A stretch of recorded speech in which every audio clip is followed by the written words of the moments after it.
На Сухумской набережной в любое время года жизнь бьет ключом. Нельзя побывать в Сухуми и хоть раз не прогуляться по набережной. Ведь у каждого строения своя история и колорит. Именно отсюда было начато празднование Всемирного дня экскурсовода. Здесь, у Сухумской крепости, Республиканским профсоюзом экскурсоводов была организована бесплатная пешая экскурсия по достопримечательностям столицы. Тут напротив нас стиль «Лазурный берег».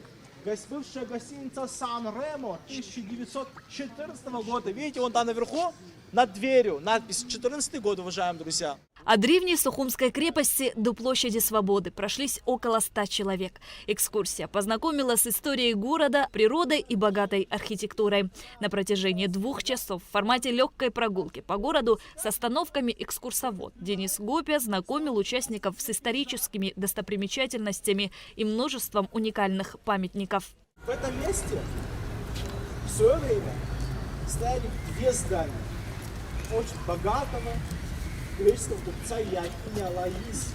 3-й год сюда приезжаю на зимовку, мне очень нравится. Очень познавательная экскурсия, обаятельный ведущий.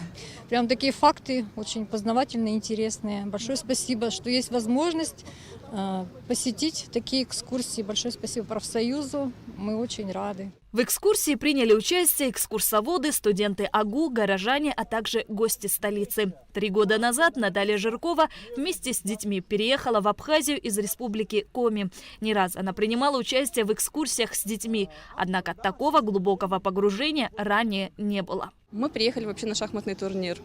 Да, и когда здесь увидели, какая здесь обстановка, как здесь прекрасно, как здесь можно заниматься шахматами, и не только шахматами, изучать абхазский язык. Опять же, дочь очень любит, она поет на абхазском языке. Мы часто посещаем театр, нам очень нравится спектакль про Келешбея. И, конечно же, очень много хотелось еще узнать подробностей этой истории, потому что это настолько глубокая история, которая переплетается с разными странами, и только с историческими фактами можно все-таки прийти к истине. Республиканский профсоюз экскурсоводов в Абхазии функционирует с 2017 года. Каждый год они отмечали свой профессиональный праздник в узком кругу. Однако совсем недавно появилась идея провести его масштабно. Сегодня мы заложили хорошую традицию ежегодно в Абхазии так массово с рядом мероприятий праздновать такого рода мероприятия. Этот день уже во всем мире празднуется на протяжении 33 лет, а массово в Абхазии первый раз. Да, я надеюсь, что эта традиция она будет приумножаться, и на следующий год мы будем этот праздник не только праздновать в столице, да, но и во всех городах нашей республики. Топонимика Абхазии по пути следования экскурсионных маршрутов. Под таким названием далее в здании нацбиблиотеки прошла лекция с экскурсоводами. Экскурсовод – это не только рассказчик. Это еще ученый, организатор и даже актер. Следует отметить, что число лжегидов растет, так как увеличивается уровень туристического потенциала республики. Нелегальные экскурсоводы искажают историю Абхазии, обычаи народа. Более того, распространяют дезинформацию. По мнению экскурсоводов, важно правильно преподносить информацию. Любая наука, историческая наука тоже не стоит на месте, правда? И мы все двигаемся вперед. 21 век на дворе, и у нас у всех есть возможность добывать информацию в разных архивах. Слава Богу, это сейчас не советское время, да, тогда здесь были грузины.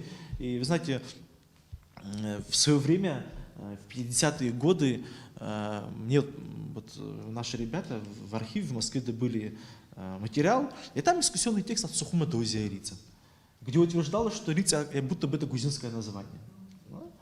То есть какой целью это вообще делалось? Да? То есть топонимика это тоже наша история, это часть нашей истории, это часть нашей культуры. Любой топоним, он имеет свою историю. Нельзя так просто взять и выкинуть. Почему в советское время там Ахали Афони назвали, да, там Новый Афон, там Хупста там назвали Тетрисцхали, да, потому что потом со временем грузины что сказали? А вот видите, это наша топонимика там. Знаете, это же тоже политика определенная. В завершении официальной части мероприятия за активное участие в деятельности профсоюза и за вклад в развитие экскурсионной сферы молодые специалисты и ветераны были награждены грамотами. Впервые, опять же, в истории экскурсионного сообщества Абхазии, новейшей истории, были награждены ветераны нашей сферы. Это люди, которые внесли весомый вклад в становление экскурсионного дела Абхазии. Также были награждены и, помимо тех, кто работает с советского периода, тоже ветераны, но внесшие весомый вклад в становление, это и по методической части, и по организационной. Ну а также актив профсоюза, отмечены были благодарностями от профсоюза за активное участие в деятельности, в различных акциях. Сейчас, когда люди много путешествуют по миру, требования к работникам туристической сферы значительно повысились. Ведь экскурсоводы и гиды – это люди, которые формируют первое впечатление гостей о стране. Шазина Ханагу, Инал Гвинже, Абхазское телевидение.